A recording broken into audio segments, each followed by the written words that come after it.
Mummy मैं मेरे दोस्तों के साथ गोवा जाऊँ क्या? हाँ बेटा जाना, आराम से मस्त एंजॉय करके आना, ठीक है?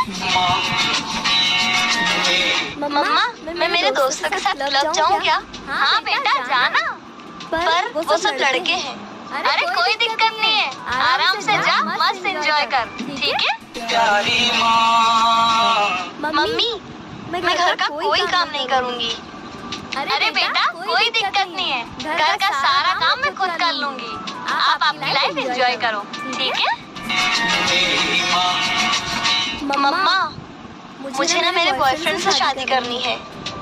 अच्छा बस इतनी सी बात? कोई बात नहीं बेटा, कर लेना। तुमको जो लड़का पसंद हो ना उससे शादी करना, ठीक है?